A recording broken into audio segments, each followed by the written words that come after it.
Hello, I'm Annie Wimbish, Superintendent of Hattiesburg Public School District, and I'd like to take a moment today to just share with you a little bit about the budget crisis that we're dealing with and give you an update on where Hattiesburg Public School District is as we work through trying to deal with the crisis.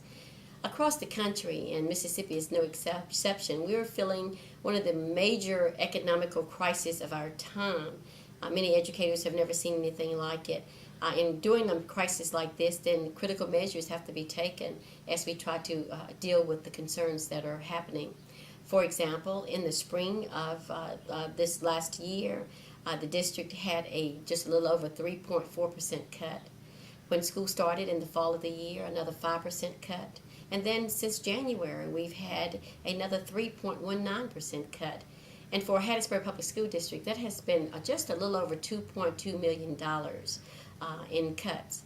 And now we have been told, as we planned for the 2010-2011 year, to anticipate any place from 10% to 15% cut, and that we will be wise if we look at the highest number, the 15% cut.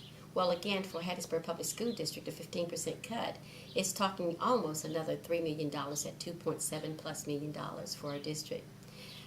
Now, that means we certainly have to do something different. These are critical times, as I indicated, that require some critical measures to work through that process. So, how do we meet the challenge of this major budget crisis?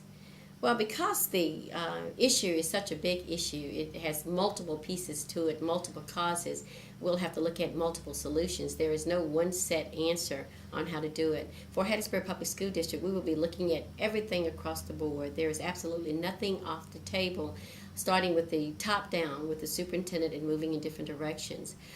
We will be looking at furloughs. We will be looking at shortened times. We'll be considering all kinds of things, but I want to let you know that the biggest consideration will be trying to protect the integrity of instruction, of teaching and learning.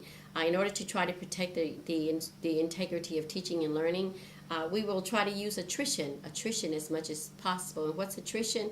Attrition is as people leave for retirement or move away for whatever reason, instead of filling those vacancies, we'll be moving different people into those positions and sharing their responsibilities. And the more we can do this, the less we will have to eliminate positions or to reduce the positions that we're offering. Again, our major goal will be certainly to protect the integrity of teaching and learning. We will be looking at programs. Right now we're doing a lot of program evaluations to see which programs are the absolute must that brings us the best bang for our bucks. We will be looking at which programs are duplicates or provide duplicate services and which ones we can eliminate. That too can have some cost savings for us as a district. How will this affect jobs? Well, 83% of our budget is tied to people, which is very common in the business of education because we're about people teaching and reaching children. And that's pretty much the type of percentage you'll find across the nation in any school district.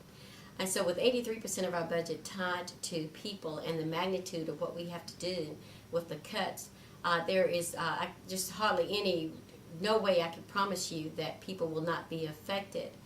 But I can promise you that we will do as much as we can to protect jobs and use attrition, as I described to you earlier, as much as possible, because we know that jobs are important not only to the individual and their families, but they're also important to the growth and development of the community.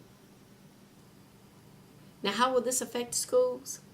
Well, needless to say that even if we do the attrition and have to share responsibilities and bring some jobs together, that could very well mean larger class sizes. It could mean fewer resources for schools.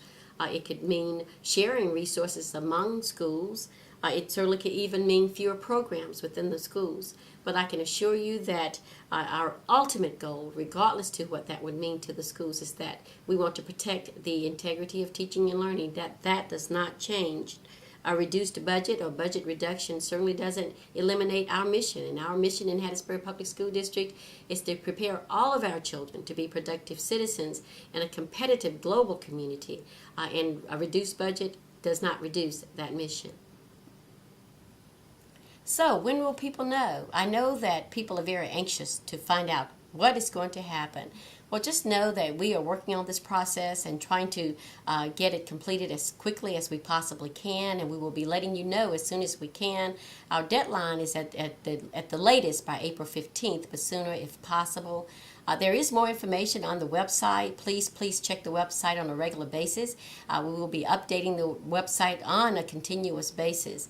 And just know that as soon as we can let you know so that you can make plans and we can better prepare for our children, we will do so. I understand that these are trying times. They're trying times for all of us as we wonder what the future will bring. But just know that we will work through this together. We're not alone. If we can continue to support each other, we will make it through. We will survive with lots of prayers and lots of hopes. We will make it through this crisis. Robert Schuller says, tough times don't last, but tough people do. And I know that in Hattiesburg we have a lot of tough people.